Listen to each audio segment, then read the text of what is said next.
when you were like Choppa's work rate, I was like, word. Facts.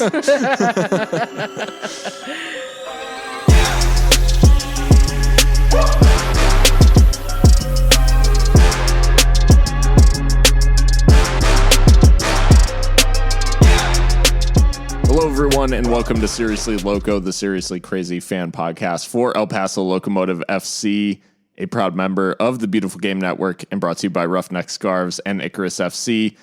I'm your host, Phil Bakke, and tonight I am joined by my co-host, Mikka Burrell. Mikka, how you doing? Doing well, Phil. How you doing? I'm doing great, because El Paso Locomotive have forgotten what it's like to lose. For sure, especially at home. Hold on, let me turn off my fan so that the listeners aren't like, what is that horrible noise this entire time? 1 second. I don't...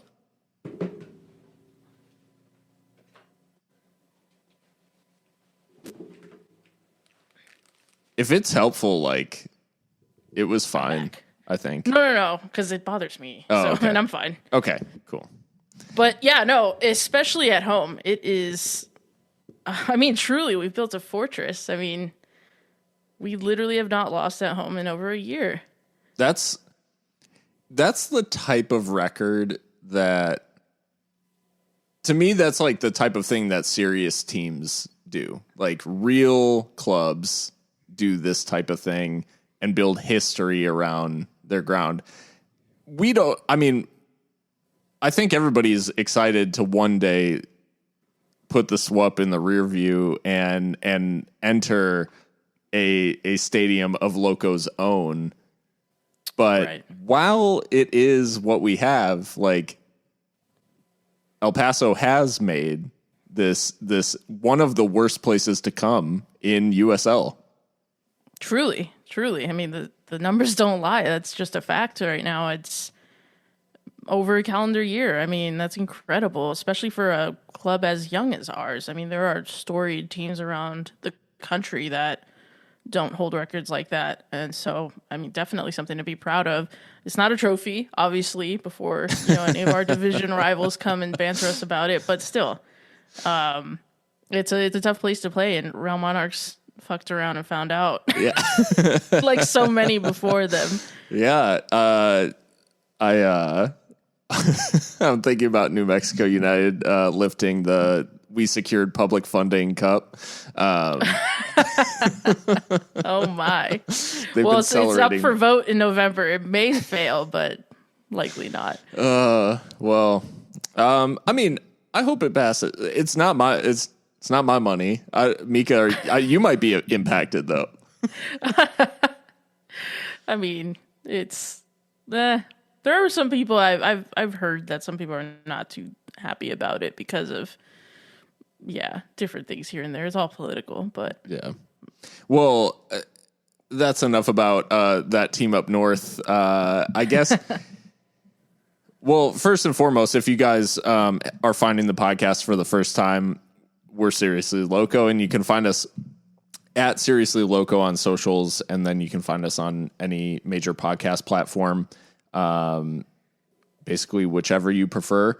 And yeah, I think, it's been, people talk about fixture congestion, and the team has been dealing with fixture congestion, but what about podcast congestion?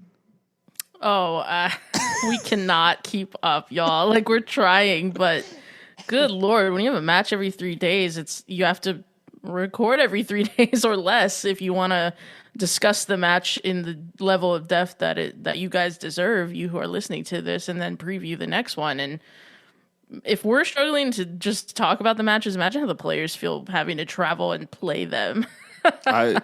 So truly, goodness. Truly, I like the amount of travel the team has done, the amount of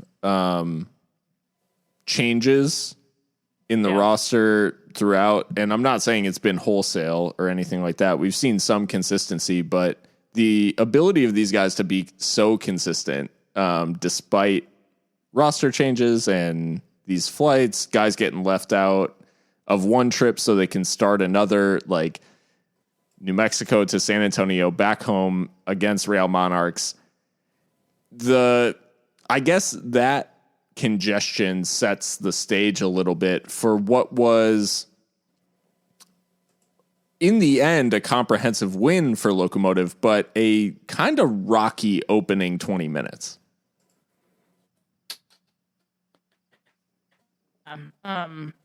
It has to be because they've had such an excellent time at Southwest University Park. There have been times where we've come out very flat, and I think Real Monarchs was one of those times on Saturday. I mean, nothing like overly shocking. It was just really, I think Real Monarchs came out with the plan of press high immediately and see what they do, because our first play really is a long ball to Lucho, and usually we try to keep it on the ground. So I thought that, that was kind of interesting, that instinct, I guess, from Yuma or Mishek, whoever it was that played it over it, because they were right in our face, right from the jump, right from the whistle. So yeah, kind of shaky first 15, 20 minutes or so. And then, of course, we concede first in that time to not Chris Weehan, but Charlie Weehan, who this family just, they have it out for us. And I don't know why. Weehans have scored so many goals against us now. And he actually, I don't know if you caught the celebration, but it was pretty cheeky right in front of Section 105. And I know they didn't appreciate that. Luckily, we made him pay for it. But yeah, never a good thing to concede. And when we were doing our pick'em prior to the match, I was the only one who picked us conceding, and I felt it in my bones. We've not kept a clean sheet against Real Monarchs at all this season, and so that trend continued. But I think we adjusted well after the first goal. To be fair, we fired back pretty quickly, which past iterations of Locomotive wouldn't have done so. It would have felt like the game is lost from there. Mentality has changed quite a bit in this Locomotive side.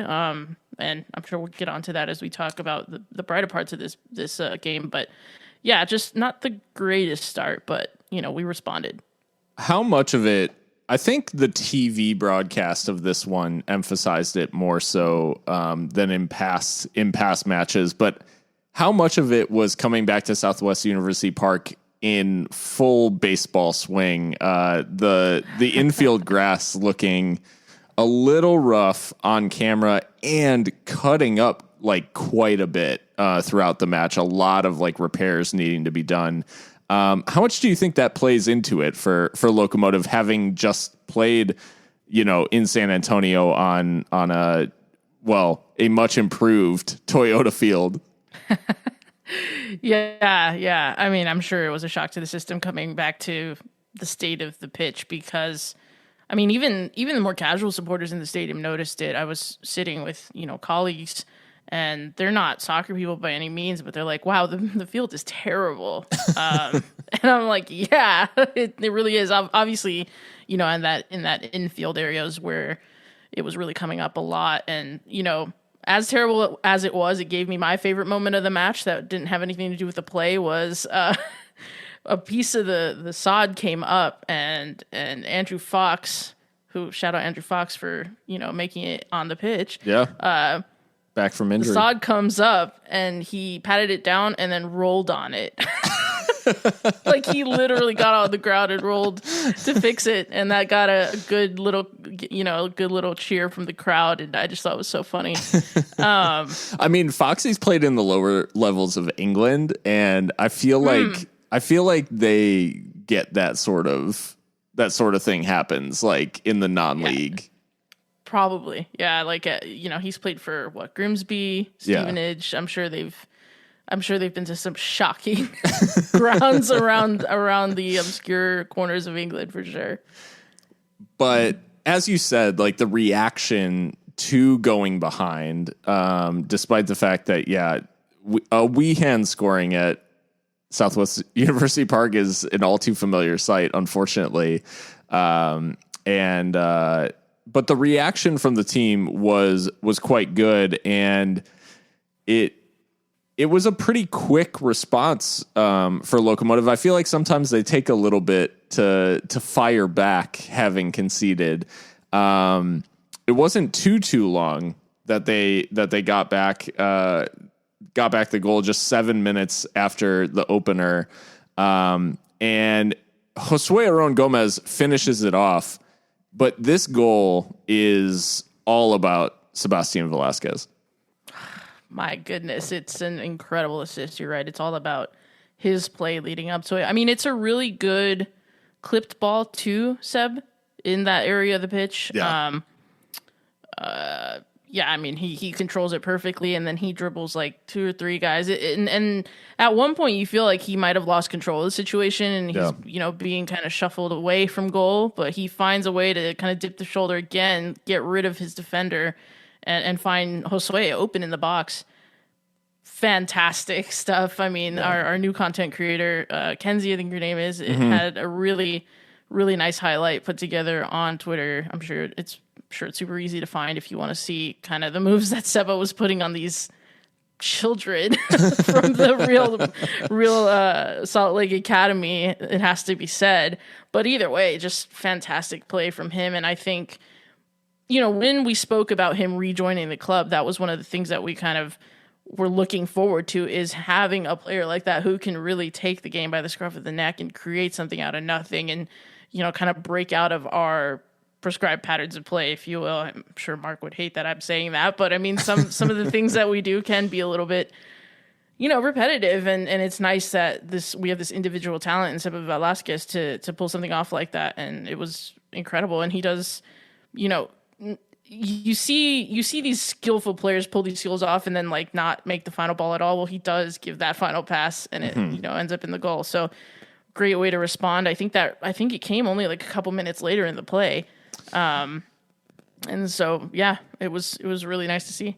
Yeah. Great to get back into the game so quickly, just, 7 minutes after going behind. But I think the really interesting thing, this goal in particular this is Seba at his like vintage best, but the performance itself was actually like, and I mean this in like the highest level of praise. This was not a Seb Velasquez like typical performance, because he actually ends the game without taking a shot, but he creates 5 chances and completes 91% of his passes. Like, this is like the evolution of Seb Velasquez. Like, this is Seb figuring out how to play in this like more mature, like playmaking role versus the guy that we saw in his last spell, which was more of a shot creation, little bit of creativity, a little bit of creating for other players, but a lot of creating for himself. This performance was all about creating for others, and none of his moves, were quite as good as what he did for Aron's opener. Yeah. I mean, I think this is probably Velasquez's best performance since rejoining the club. And you're right. I think there is a maturity to his performance, in a lot of ways. I mean, one, he is 30 years old. He's getting, older for the sport, of course, not in general. And you do regress a bit athletically. So I wonder if it has something to do with that he's trying to be a little bit more clever and, time his output, and his energy and conserving energy. Whereas, maybe 2 years ago, he might go on a more mazy run or like try to do it all himself. But yeah, he's become much more of a distributor, I guess you could say. But still, I mean, you see a lot of vintage Seba in the assists, but in the overall play, definitely more of just like a classic 10 in the whole.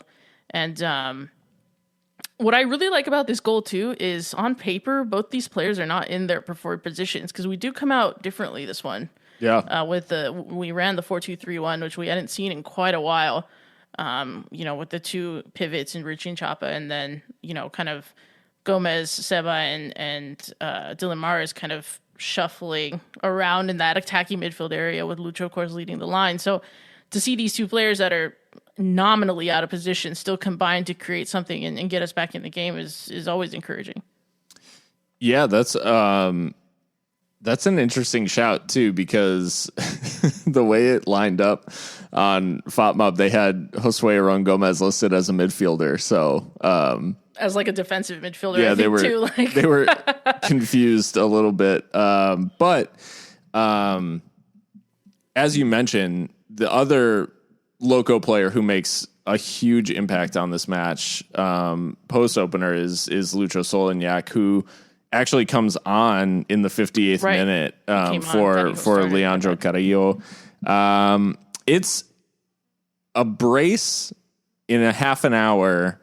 And this is the type of thing. I mean, we talk about Seba Velasquez's impact on the equalizer and his ability to dribble players and all this. The two subsequent goals are really about Lucho as a 9. Absolutely. I mean, I would venture to say that he is I mean, I might have said it on the pod before, but I think he's like technically our best player. Yeah. Because he can really do it all. And I mean, you get 2 different finishes out of this guy on the night. I mean, one is, first of all, Eder comes on at the same time as him. So the Argentinians came on and just completely changed the face of the game. The deep cross from Eder is excellent. And you and I spoke before we started recording about how Eder was really cheated out of an assist because the cross is really everything to the first Lucho goal. And Duzna makes a really good save, to be fair to the kid. Yeah. He makes a really good point-blank save, but Lucho has the instincts that we've never seen from a Locomotive striker before, I would argue, to still get that in the net with a pretty acrobatic, just kind of poking it in. Yeah. But the second finish, and I do think this is something we've never seen before, is... actually, Seb Velasquez may have done it once before, but rounding the keeper, I mean, that takes serious confidence. I'll put it that way. I was gonna be more crude, but I'll say confidence and experience to do. Yeah. Just incredible, and like the anticipation of when he dips the shoulder on Dusnup and the net's wide open, like you could just feel it in the SWUP, like knowing this is going in, but there's that 1% chance that something goes wrong. Yeah. But no, he puts it away expertly, and I mean, he's shown us over the past couple of weeks that he can finish in a variety of ways. I mean, we saw the last time we played Real Monarchs, the turn and shoot. Yep. He's got so much in his locker, and I like that because it makes it hard to game plan for our opponents. So. And San Antonio too, who know him very well, they didn't have any answers for him either. So yeah, it's just been great to see true number 9 play from this man. Yeah, I think it makes the performances where he's been less noticeable, like it makes those performances stick out a little bit because it's just so obvious that with service he will feast. Like sure. He is going to get the goals. Like he knows where the goal is, as they say, like has a nose for it, however you want to word it. As long as you're getting him the ball in like areas where he can make something happen, he's going to find the back of the net with pretty significant regularity. I think the corner that we are hopefully turning is we are finding him in those areas more consistently. Yeah, for sure. I mean, in this instance, to be fair, the backline is all over the place for Real Monarchs in this one. For sure. Like, I don't even really know what they were getting at with this. I think they were just desperate to try and get back into the game and had everyone pushed up. But Nick Ross does really well to find Lucho in that space. The pass is perfect. The touch is perfect. The composure is perfect. Yeah. And, he gives us our third. And, I mean, shout out Mark Lowry because all of the subs really were spot on. I was going to say, Nick, another introduction late on. Yeah. Yeah. And as we talked about at the top of the show, the fixture congestion is insane. So to be able to rest some of these guys, but still know when to bring them on when you need it, the result is nice. Because I think there's been times in the past, not in the past, but in this season where we made the changes too late and, a chance for 3 points goes begging. So And that really is kind of the story of this match is, and this is what I felt. I know speaking prior to the episode, but it just felt like we still were in control. Like even after going behind, it felt like, okay, we take that one on the chin. Wasn't great. Kind of bobbled its way into the net sort of thing. Like Logan's unsighted, all this stuff. You know, a lot of weird sort of circumstances lead to their goal. And there was just no point during this where I didn't think we were going to see it out. I just wasn't that concerned. No, yeah, I agree completely. I mean, I was in attendance at the match, and the concession to the first goal was not like a gut punch like it might have been a year or two ago. It was more like an annoyance. Yeah, I would say like that's the vibe I got from the people sitting around me, and people I've spoken to about the match. After it was sure. That's kind of annoying. Clean sheet gone anyway. Yeah. Continue. So yeah. Yeah, Mark Lowry has successfully turned this Locomotive team into Liverpool because that was basically the whole title season was we know we're going to concede first and then we're going to win anyways. And all that does is get you angry. Exactly. So and I did notice in the USL's article about the fact that Locomotive, despite their busy period, are continuing to win. USL quoted Mark as saying, this was final number 14 against Real Monarchs. So we have final number 15 against San Antonio FC. And every match as a final is a very Klopp of him. Yeah, right out of the Kloppian playbook. Wow. He's combining Klopp verbiage with Simeone threads, and I mean, let's be real, that's an unstoppable combination. Oh, I mean, yeah. You really can't. Don't bother with that. Jesus. Yeah, much to the dismay of our Arizona neighbors, El Paso Locomotive, top of the Mountain Division, and just a single point behind Phoenix Rising, and a debate spurring a little bit in this weekend with Phoenix starting to get a little touchy about the strength of the Mountain Division, but nonetheless, El Paso Locomotive sitting top, 6 points clear now of RGV, who went to Phoenix and were beaten 3-1. But 6 points clear with a game in hand. Things are looking pretty cozy in the Mountain right now for Locomotive. Yeah, I mean, like you said, some of our neighbors to the west have questioned, I guess, the strength relatively of the Mountain Division, but actually I think the Mountain Division is quite strong. Yeah.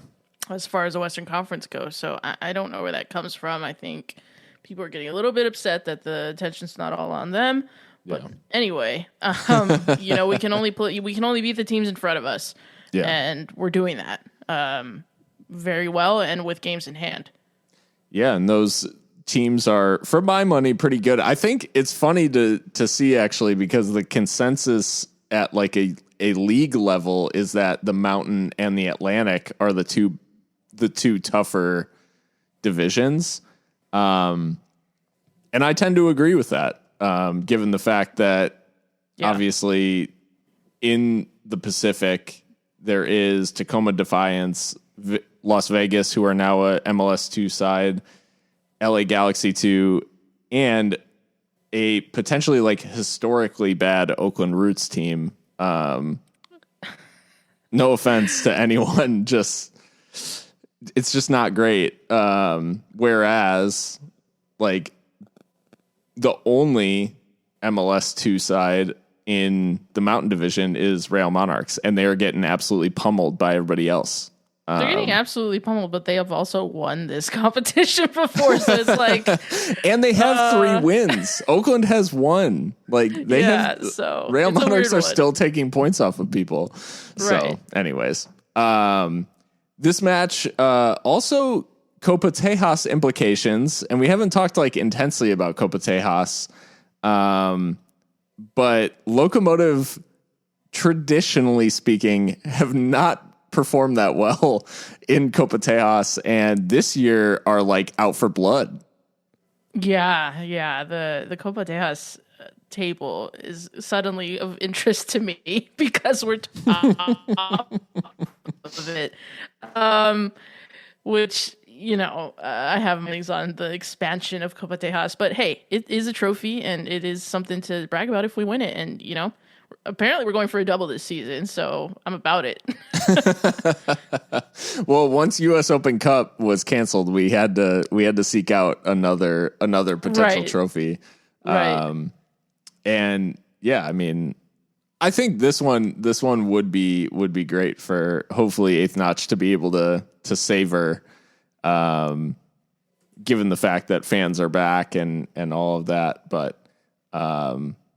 But yeah, this performance against Real Monarchs, again, just highlighting to me kind of the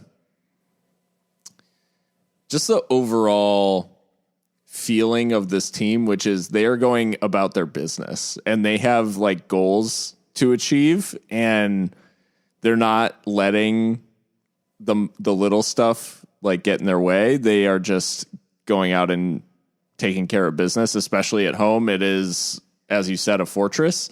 At this point, this feels like a team who is committed to the mission, like rather than seeking out, every little thing. They really feel different than past editions, where it just feels like they are more businesslike. Yeah, there's something very clinical about this Locomotive side that I don't think. I mean, the quality has always been there. It's been there since Mark Lowry walked through the door 3 years ago. But yeah, there's this clinical, cold mentality to them that they've got an objective in mind, and good luck trying to stop them. Because I mean, again, we fell behind in this one, and it never really felt like the game had escaped us like it had in the past. In the recent past, to be fair. Yeah. This professional, this level of like elite sporting mentality is something to behold. I love the idea of like, I feel like Mark is just forcing them to watch like the Western Conference final from last year just over and over. He has like every wall of the training ground is like screens, like in that Black Mirror episode, just playing the Western Conference final. Because they do feel at times like it's a team that is just like out for blood, and and that just wasn't the case. And it's no disrespect to any of the players who were here. It's just we would so often, I feel like, get caught up in the tide of the game. Yeah. Like we would get carried away with like the things that were happening in the game. And this edition of Locomotive just does not waver when those sorts of factors like start to come into play, which like leaves us this week like a little bit shithouse 11-ish less. Because our Hall of Famer Bonse was like nowhere to be found in this game. Yeah. He was, I mean, I'm okay with it. But and we didn't get to recap San Antonio because I'm sure we had candidates from that. But I mean, we'll get to them after the break. I think we've got San Antonio FC coming up, another Copa Tejas match, and another match in this crazy schedule. So we'll be back after a quick break to talk San Antonio. Welcome back, Mikka. We've got San Antonio coming up, and this was a match, like, obviously we get the win in San Antonio, but with it coming so close, game at home versus game on the road, obviously a lot of different players' fitness that we're taking into account. What's like on your mind going into a game like this? Because it feels, I mean, we literally just played them. Yeah, it's kind of a weird one that we're now hosting them so soon. I mean, literally a week later. It's funny because before we went down to San Antonio, we had talked about how it felt like we really didn't have like a lot of prior history with San Antonio compared to the other teams in the division and around the league. But now, back to back, and considering what happened in San Antonio, because San Antonio fans were very unhappy with how the game went and how some of the calls went. And to be fair, there were a lot of calls for us that were really ridiculous as well. Now it's getting into like familiarity, starting to breed contempt kind of territory. So it's interesting that this is coming so close after a controversial game for some, especially for the San Antonio fans. So they'll be wanting revenge at the SWUP. Again, the SWUP is a terrible place for people to come. So, try your best, but we'll be up for it. But the fixture congestion, again, major issue because this is a Wednesday match. Yeah. Yeah, and typically, I don't know, I'll have to look into the actual stats around it, if they even exist, but it feels like Locomotive traditionally don't play that well at home midweek. And that it's a fairly small sample size given the fact that like obviously there was limited fans last season and you can kind of take all of that with a grain of salt. But I think that one really bad performance I saw in midweek was actually the Open Cup. Mm-hmm. That's what sticks out to me is that loss to Forward Madison. It just midweek games. I mean, it's tough, obviously, for like people to make it compared to a weekend game. So the energy in the crowd could be a little lower than what it is on the weekends. And I think if I'm remembering correctly, San Antonio, when they came to Southwest University Park in the first season, in the inaugural season, I think they actually picked up a pretty heavy win in a game that is mildly infamous because, and only to me or only to the few who knew, but I believe San Antonio had signed Billy Forbes, or not Billy Forbes. No, who was it from LA Galaxy 2? They had signed Bradford Jamison. Yeah, Bradford Jamison. Yeah, they had just signed him, and that was the 3-1. Yeah, and he was cleared to play in that game. Meanwhile, Locomotive had signed Sebastian Velasquez, and San Antonio actually denied Locomotive's appeal to allow him to play in that game because he hadn't cleared the international transfer, hadn't been fully cleared. And it was basically up to Locomotive and San Antonio, will you allow him to play? And San Antonio let their brand new signing play and then denied ours. Jameson balled out and scored a goal. Yeah. I forgot about that. Wow. Okay, I hate them. Yeah. So them returning to Southwest University Park carries this weird baggage that you wouldn't really know about otherwise. Right. Yeah. The OG fans will have to dig into the recesses for that one because I forgot about it. But now that you've told it over, I'm I can see the game in my mind. That was a pretty heavy defeat to San Antonio, but we haven't lost to them.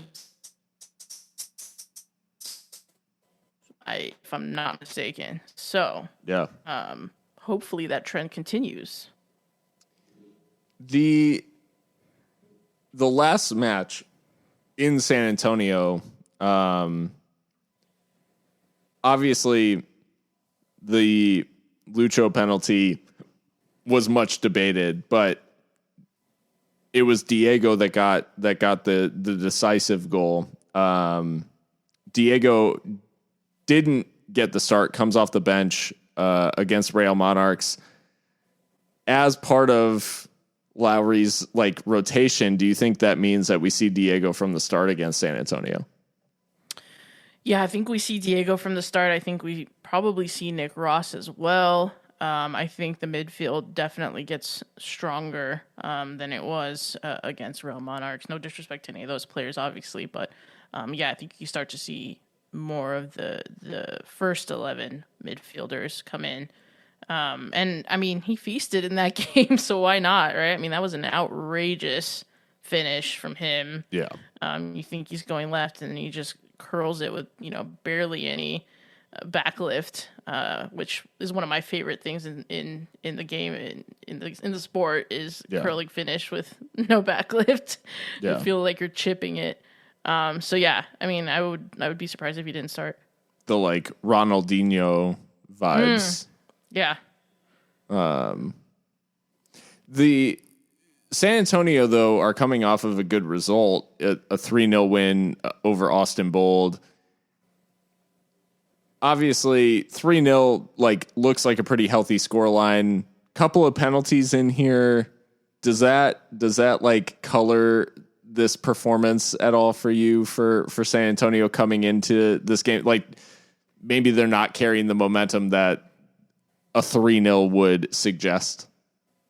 I mean, I think despite the fact that the 2 of the 3 goals come from the spot, I still think coming away from a Texas opponent with that big of a scoreline is still bound to be good for the psyche of the team overall, especially having been shocking at home to us.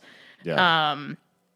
I've seen Alan Marcino come in for some criticism though, and how he's setting the team up and allegedly not getting the best out of certain players. So, I mean, we'll see.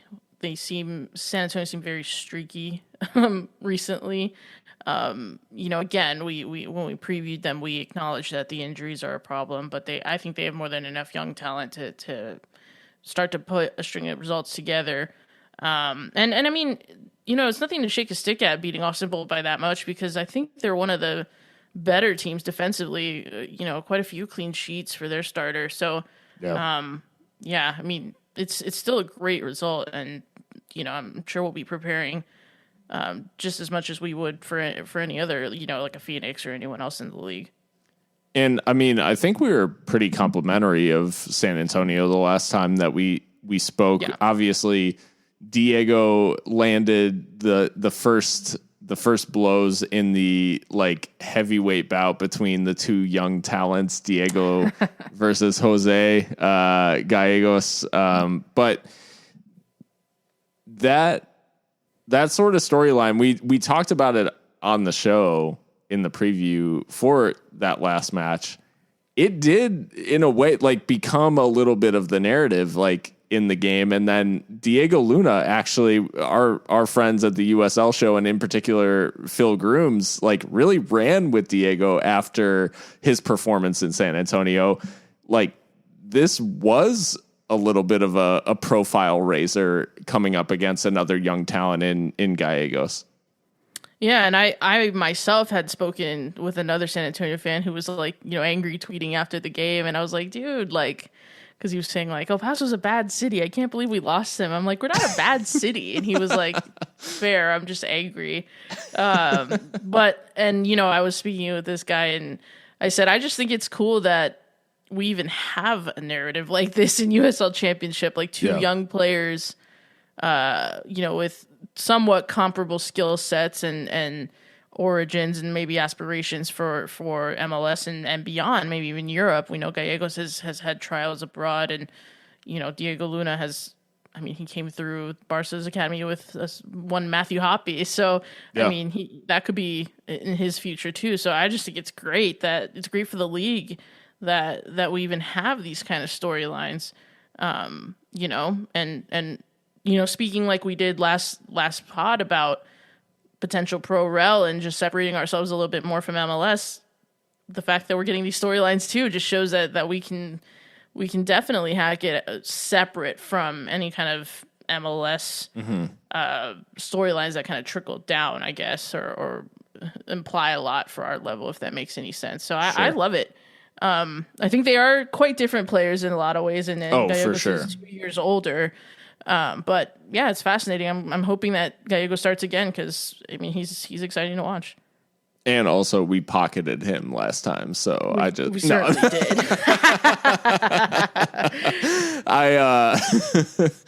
Well, no, I'm sure I've doomed us to it, like conceding a hat trick against him now. But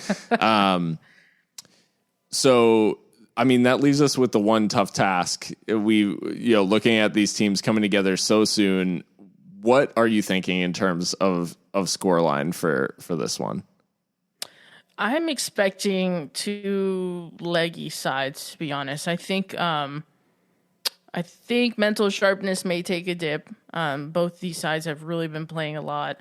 And with that dip in mental sharpness, maybe a bit more space in defense. So I'm picking a big scoreline. I'm still going Locomotive win, but I'm going 3-2. Wow. I think it's going to be 5 goals on a Wednesday. Oh my God, and a doctor's appointment on a Thursday. Like that's I wanted to go out of the box for this one. Obviously, like it could probably be like 0-0, absolutely boring, but we'll see. Well, it's really funny because that legginess can easily go either way. Like it could be boring or it could be crazy. I feel like so my thought was that it was going to be a little sloppy. Yeah. But maybe not as sloppy as what you've suggested. So I was going to go 2-1. Who did you have scoring the goals? Or scoring a goal. Scoring a goal at least. I think Lucho is feeling it right now. I think he gets another one. I think he probably starts as well. Because it's San Antonio. You gotta. Mark does not avoid the narrative. We've talked about it every time. Like he will play those guys against their former team. Right. And Lucho, man, like feel free to celebrate because we're at home. This is a safe space. Yeah. So climb the net, whatever. And it's funny, like you mentioned at the top of the show, Kenzie Arlt's like content that she's captured, the videos she's been able to make for Locomotive. Whoever's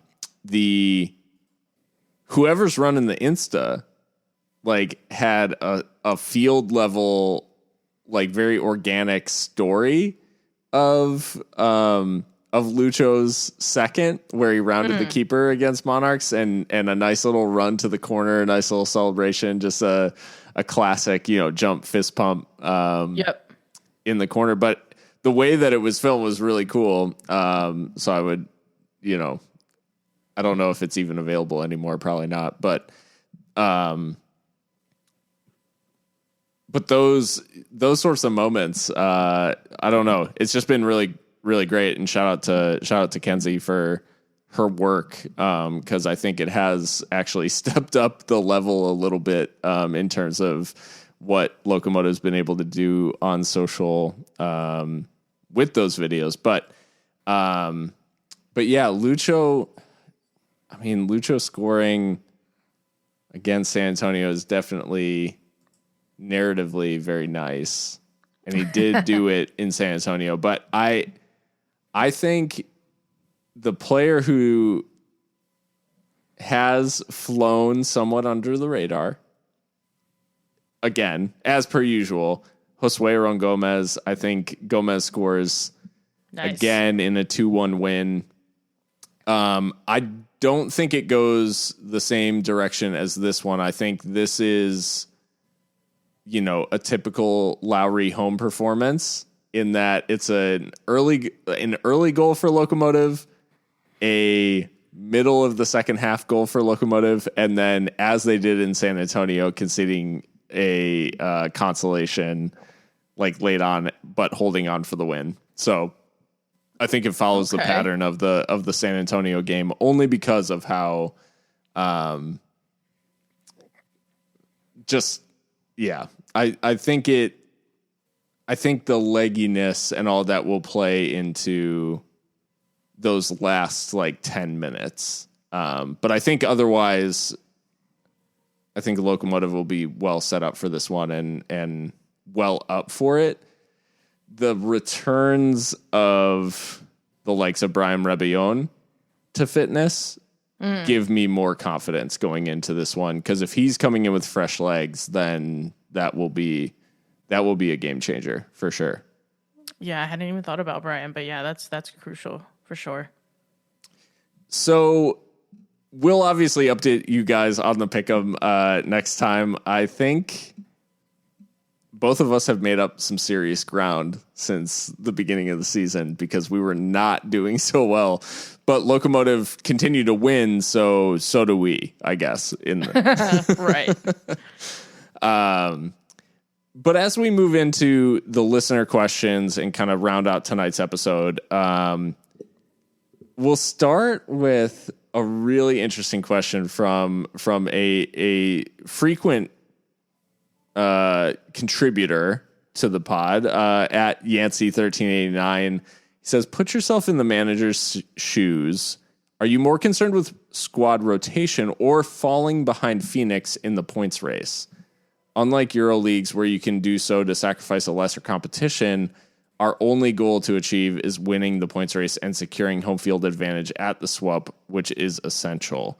What did you make of this, Mikka? And I mean, the format this year is so different, even from last year in the division. Like we have a different format this year, which is different from the mentality of season one. So what do you think is Mark's priority here? I don't know that Mark's. Well, the question was put myself in his shoes. If I'm in his shoes, I don't know that I'm all too concerned about what Phoenix is doing because that's not something that we can control. Yeah. And we know what they're doing. It's what they're always doing, which is dominating. For the most part, they did drop points to San Diego Loyal, but other than that, they've been pretty impenetrable. Yeah. And also the squad rotation versus falling behind Phoenix. I don't know that they're mutually exclusive necessarily, but I don't know that we are too concerned with what they're doing because they're going to do what they do.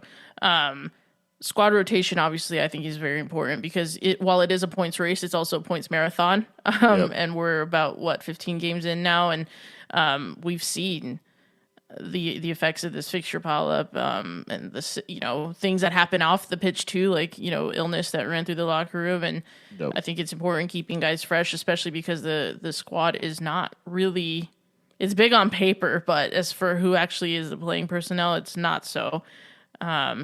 So I would say that the squad rotation is probably more important because we just want to make it to the finish line with as many of our starters as possible available and not running anyone into the ground necessarily. But yeah, I mean, I do understand the concern because it is a bit different, like you said, Phil. So yeah, I mean, I think we just have to focus on us. We can't really, especially because Phoenix is not in our division either. So, and we don't, face them.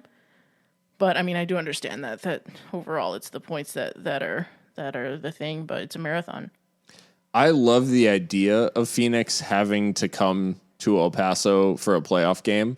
But it's not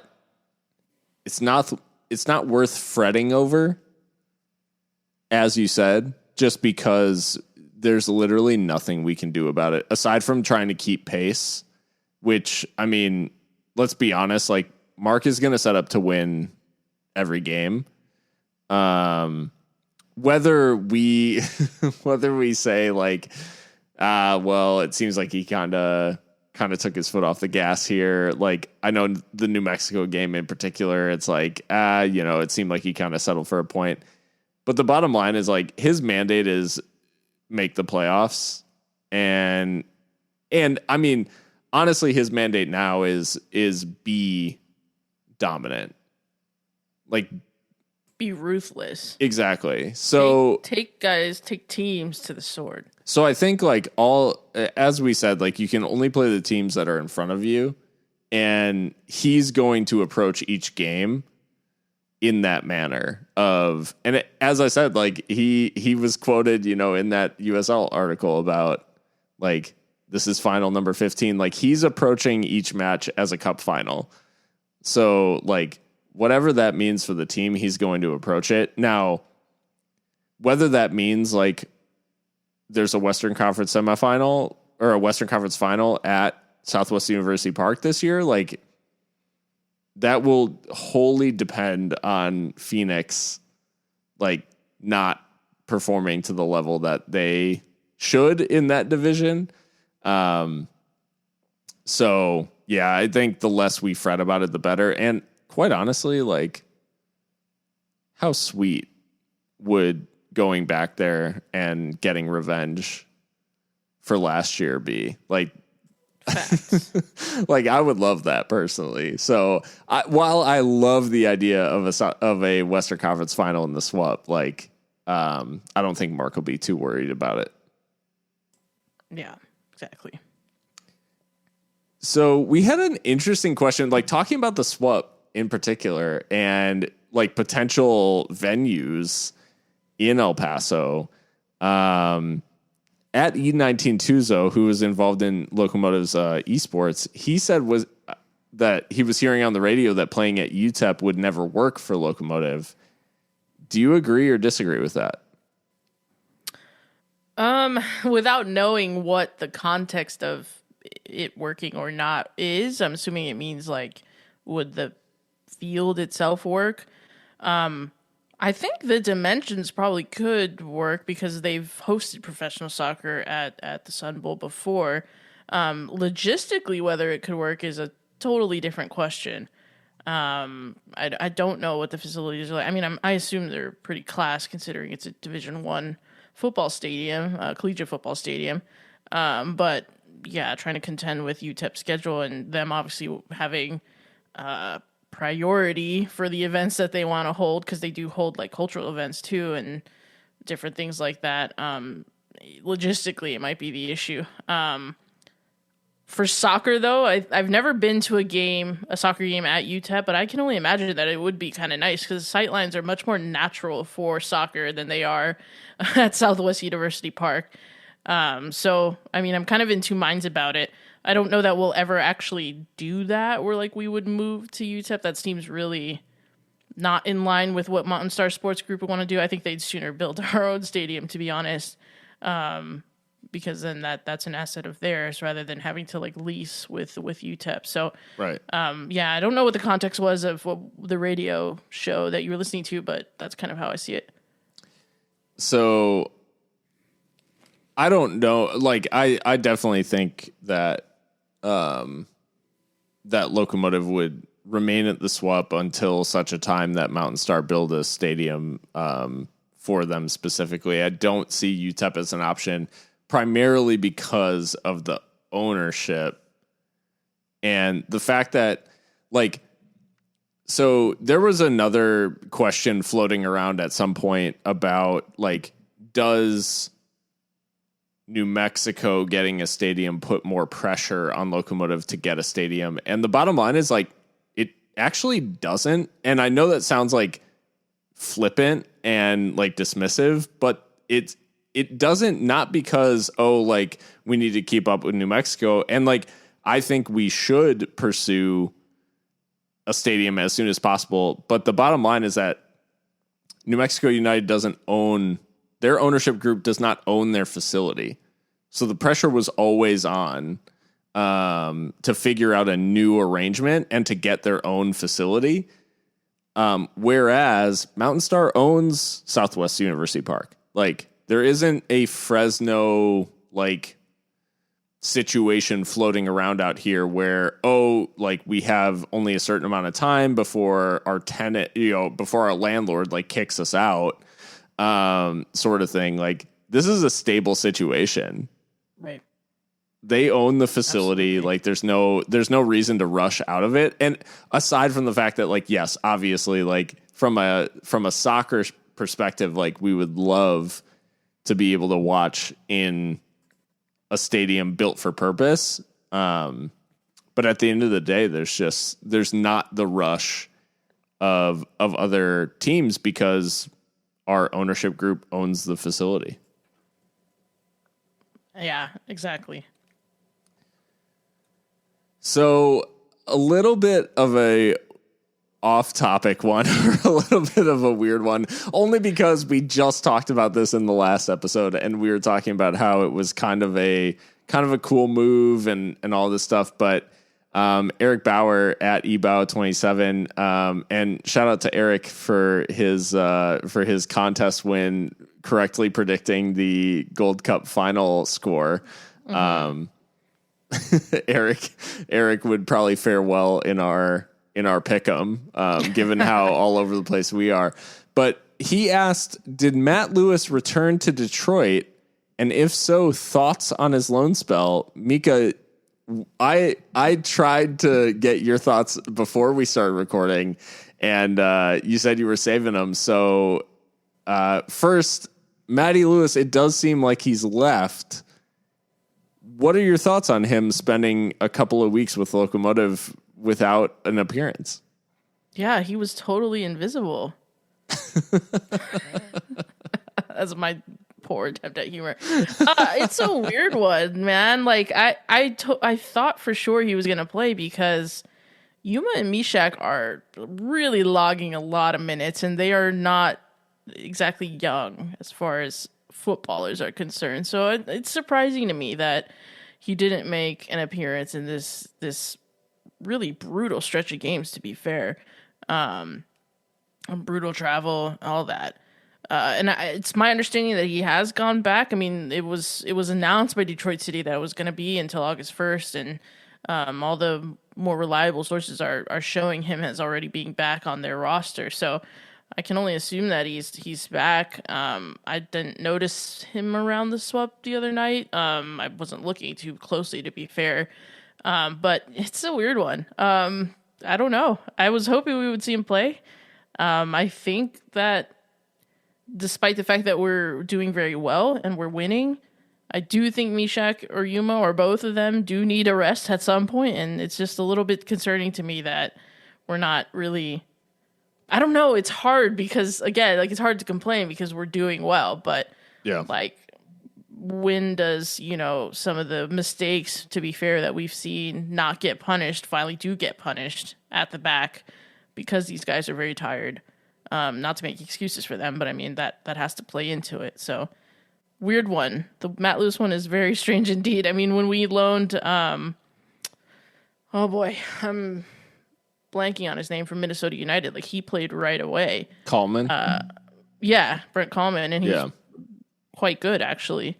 Yeah. So I don't know. This is a change in tack from Mark. Usually he throws guys in, but now it's like you will not see certain people.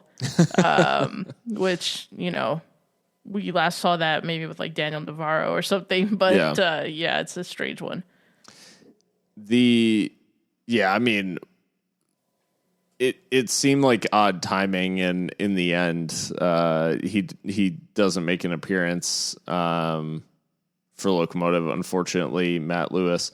And yeah, it's just an odd one. Like, I felt like he was going to get minutes. We talked about it last time. Like, hey, he's probably going to play at least a game, if he's going to be brought down here. But in the end, I mean, maybe it was Mark, like, scouting for the future. I don't know, like, maybe getting an eye on some other talent, getting him up against, some a little bit higher level than Nisa, and seeing if he's a legitimate option in the future. I don't know.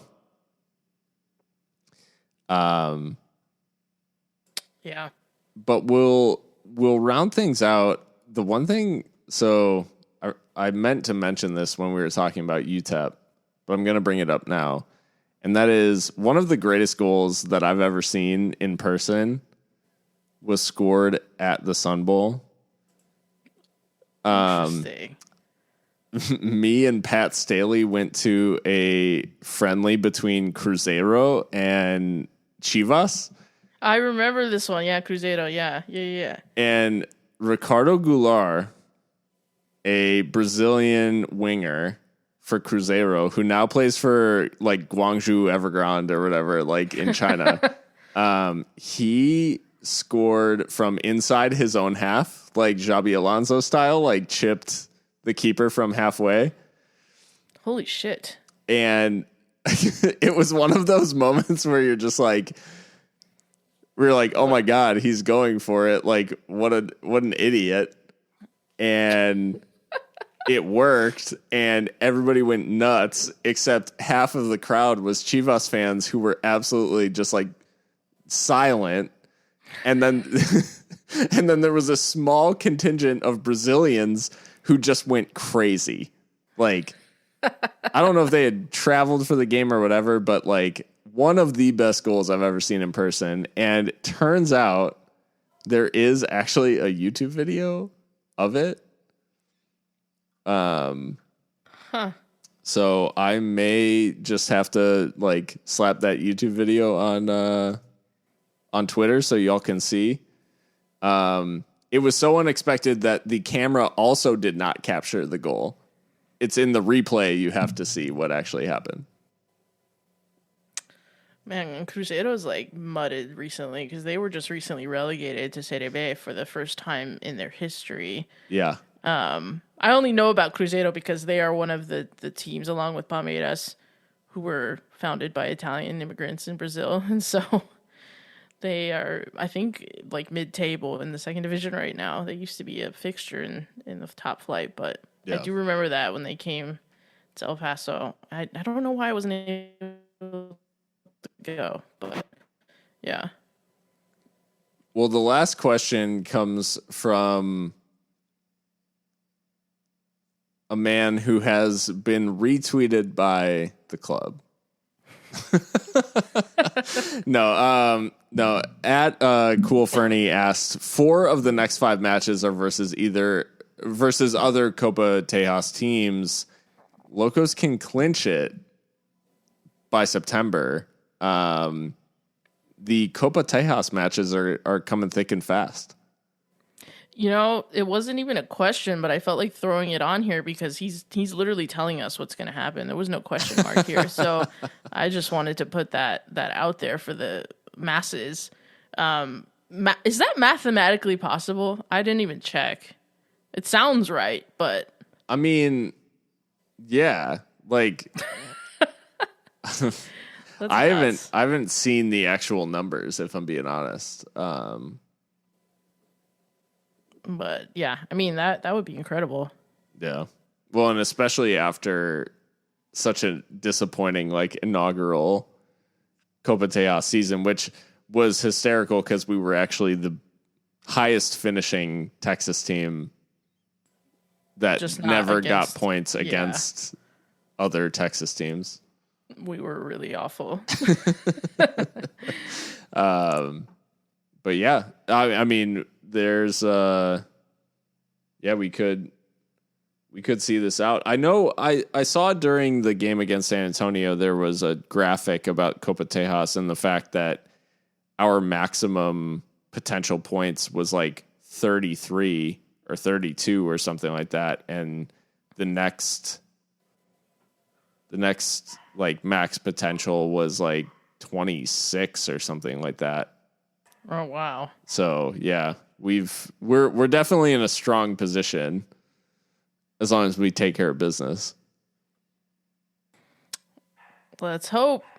Those were all really good questions though, guys. Yeah. And thank you guys all for contributing. We always love to engage with the listener questions, and it helps us like shape the conversation in the way that you guys are interested. No use of us just talking about random shit that you guys don't care about. So thank you for like the origins of Cruzeiro. Exactly. Sorry. Which maybe hardcore football is more your speed if you're interested in that. But no, our we've obviously enjoyed putting this episode together for you, and hopefully you enjoyed it as well. And you can check it out on any of your major podcast platforms, anywhere where you listen to podcasts, and you can find us on social at Seriously Loco. And until next time, which will be shortly after this match on Wednesday, stay loco.